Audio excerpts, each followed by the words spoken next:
Welcome back to the Irish Bandit channel, or if you're new here, welcome to the channel. I, as always, am your host, the one, the only, the second Irish Bandit. This week, I'm starting a two-part video talking about my top 10 all-time favorite characters from both movies and TVs. We're going to cut it up into two parts. Today, we're going to be looking at 10 through 6, and then next Thursday, we're going to be looking at 5 through 1, the top 5. Why I didn't just say that? I don't know. I have a lot of favorite characters in both TV and movies, a lot that could have made this list, but I had to think really hard about the 10 that I consider the best characters that I've ever seen in either film or TV. So let's not waste any more time. Let's just get right down to it, starting with number 10. This movie actually seriously blew me away first time I watched it. Had a great cast of characters in it. But I think the one who stands head and shoulders above everybody else in this movie is the lead in it, played by Brad Pitt from Inglourious Basterds, Lieutenant Aldo Raine.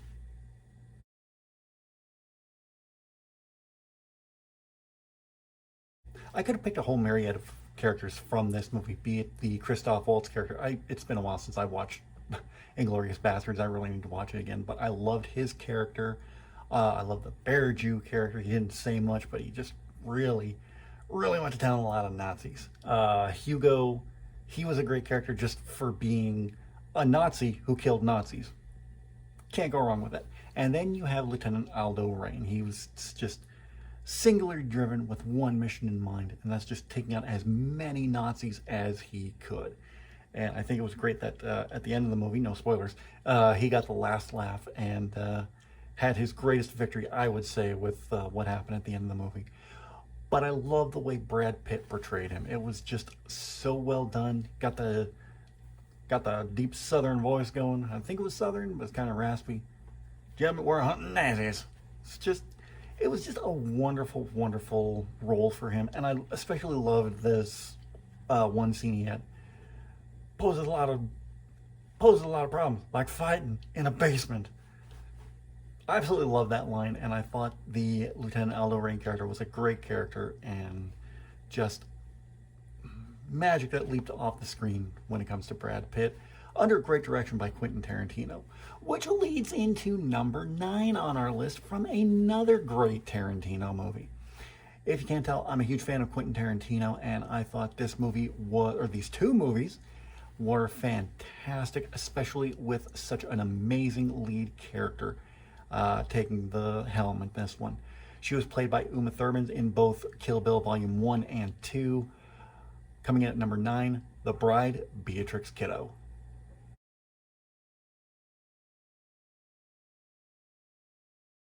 The bride was such a unique character because she had such an arc going on through her for all the movies, both movies, I should say. Sure, it's that non-linear fashion that Quentin Tarantino's known for, but once you piece it all together, put everything around, it's such an amazing story. She was a hired assassin who had to get out of the life because she was pregnant with her daughter.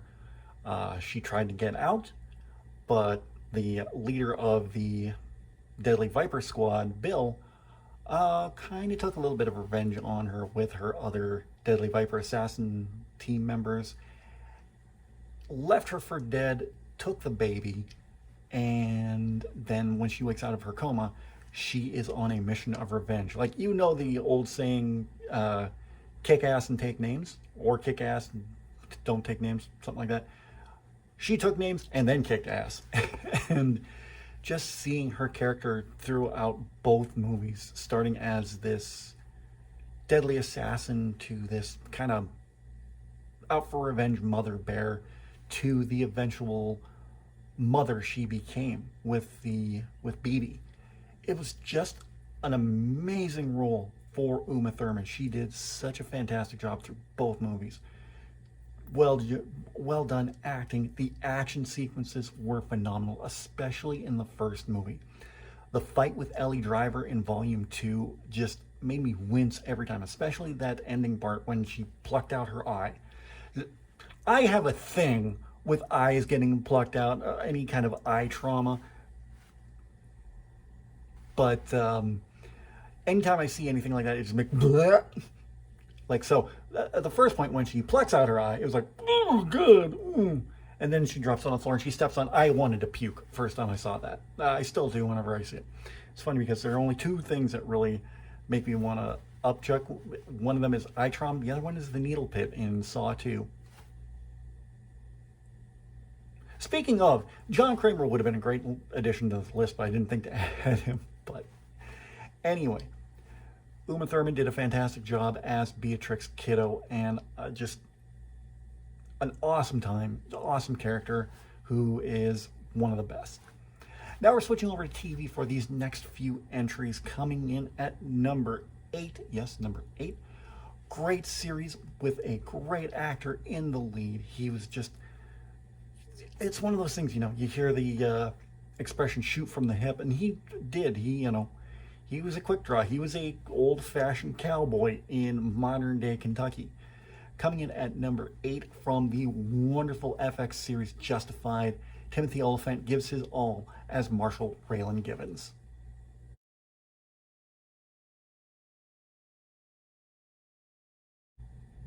Every season of Justified, you just saw how cool Raylan Givens got. Played by the incomparable Timothy Olyphant, who I've been a fan of ever since I saw him in Scream 2. That was back many, many years ago. And he's had such an amazing resume since then. Gone in 60 Seconds, The Girl Next Door. Most recently, he was in, what was that? Santa Clarita Diet with Drew Barrymore. Fun fact, Drew Barrymore, and not only, well, no, that would be because Drew Barrymore was in Scream 1, Timothy Olyphant was in Scream 2. I was going to say they were both directed by Wes Craven. Duh, if we're talking about the Scream franchise. But anyway, forget I said that.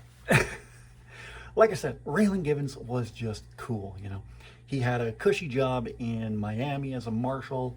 Kind of did no when he just up and shot a drug lord. And he was reassigned back to his home state of Kentucky,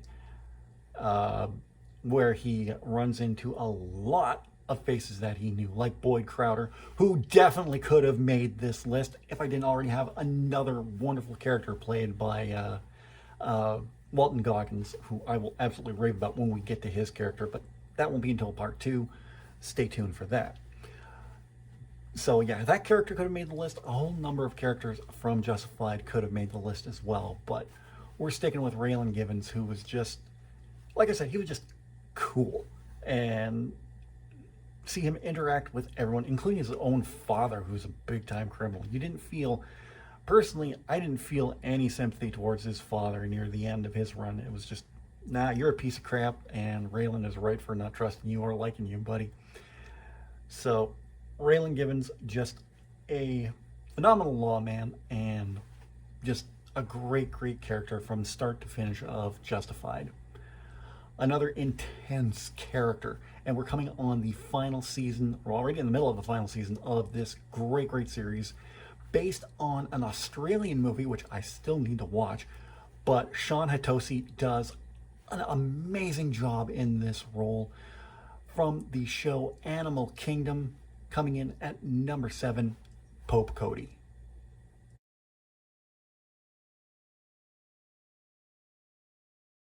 Pope is a lot different from his brothers Darren and Craig. Whereas Darren and Craig are more of the muscle, he is the planner. He executes all the schemes that the Cody family does, and he's not afraid to get dirty while doing it. He is definitely he's out there. He's intense. I don't think he sleeps. I think that's one of the big things about the character of Pope. He doesn't sleep, and he's on edge all the time.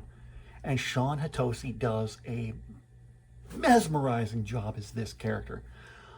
I really started watching this show a couple years ago on the advice of one of my best friends, and I wasn't disappointed with the show, and something drew me to the character of Pope.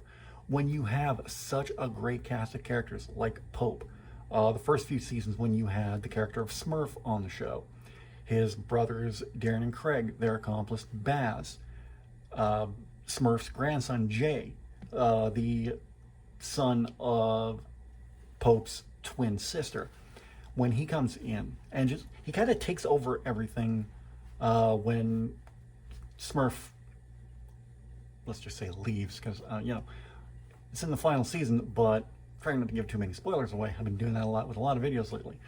But with Pope, wow, he just exudes this intensity off the screen, just every look and every movement. He's just, where, you know, Darren and Craig are kind of smooth because they're surfers as well.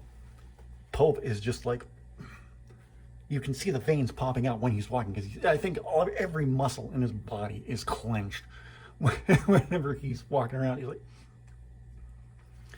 but just a fantastically played role, and one, if there was ever a person like Pope Cody in real life, you wouldn't want to mess with him. Finishing off this video, coming in at number 6, I absolutely love this character because I'm a big fan of the man who plays him, not only as an actor, but also as a comedian. Excuse me. As an actor and a comedian, I think he's fantastic. This role was just tailor-made for Denis Leary when he started playing him. Coming in at number 6 from Rescue Me, Tommy Gavin.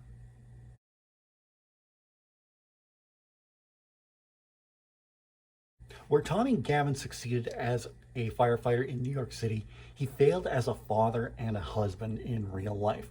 Sure, he was a great firefighter, the first person to go running into a burning building, the last one to come out. Well, I guess if you're the last one to come out, that wouldn't be a good thing, technically. But he wasn't a great father, and he wasn't a great husband. But he was such a compelling character because he had that hero complex.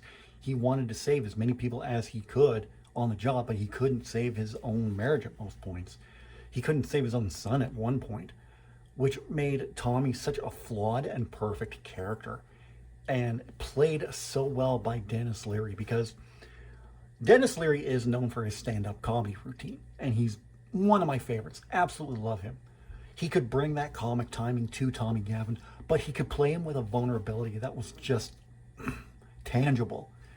He was vulnerable. He was an alcoholic, so he wore his flaws, and it just made for such a wonderful character. You know, seeing his dead cousin from time to time, sleeping with his dead cousin's wife. The man had no scruples when it came to real life, or when it came to his life. But, you know, if you were ever in a jam in a burning building, he'd be the first one to come rescue you. Which, Tommy Gavin was such an amazing character when he was being played by Denis Leary for the 7 seasons? Yeah, 7 seasons of Rescue Me. I have all 7 seasons on DVD, but Tommy Gavin, such a fantastic character for his flaws, and a guy you might want to be friends with him. I don't know, but not a good person, not a great person, but he could be a good person at times. So what do you think so far of the list? Let me know in the comments section down below. I'd really love to read your opinion. While you're down there, don't forget to give this video a big thumbs up. I'd really appreciate that. In the description, you're going to see all the ways you can help support this channel by following me on social media or other means. You can follow me on Facebook, Twitter, Instagram, Snapchat, TikTok, Reddit. You can support this channel by visiting the Redbubble store, the Irish Bandit shop on redbubble.com. Check out all your Irish Bandit merchandise. Shade Falling is now on sale on Amazon. Click the link down below. You can order your copy right now. It is on Kindle, and you'll instantly get a copy. I'm so happy about the book finally being available. And just quickly, just to reiterate, if you didn't watch the live, there will be a paperback copy coming very, very soon. I wanted to put it out the same week as the Kindle version, but we'll get into all that another time. But go order your copy of Shade Falling now. If you're new to the channel, don't forget to subscribe. And if you're already subscribed, tap the bell and you'll be notified whenever a brand new video goes live. I will be back next Thursday with the second part of this video. And then on Tuesday, the first episode of Retro Reimagined will be airing. I'm going to cast my big budget Hollywood version of Bionic 6. So join me for that. Guys, thank you for joining me for this video. Have a great weekend, and I'll talk to you again on Tuesday for Retro Reimagined.